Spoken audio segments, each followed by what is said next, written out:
Pagėgiškai, miesto šventė, tai yra jūsų pasibuvimo su kaimynais, su giminėms, su draugais šventė. Tai yra diena, kada pasidžiaugiat savo miestu, ta vieta, kurioje gyvenat, kuriat, kurioje auga jūsų vaikai.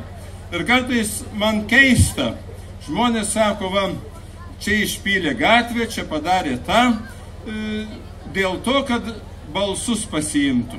Nei su gatve, nei su kom nors tų balsų nesurinksi tiek, kad ką nors laimėtum. Tiesiog šiandien norėčiau pakviesti visus turėti tokio tolerancijos, gerumo ir džiaugtis, kad aš gyvenu šitam gražiam, žaliam, mažosios Lietuvos mieste Pagėgiuose. Aš gyvenu tame mieste, kuris kiekvienais metais gražėja.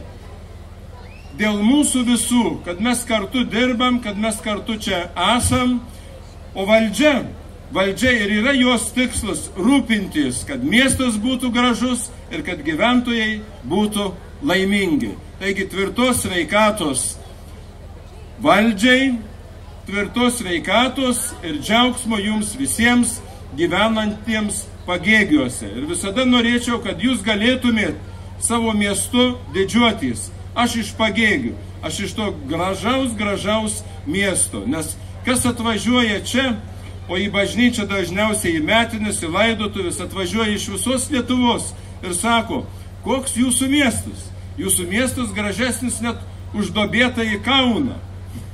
Taigi, didžiuokimės ir džiaukimės, kad dirbam, kuriam ir gyvenam šiandien čia, šitam gražiam, žaliam, mažosios Lietuvos mieste Pagėgiuose. Su jūsų miesto švente. Sveikatos, gero oro, gero derliaus, daug vaikų ir ilgo visiems gyvenimo.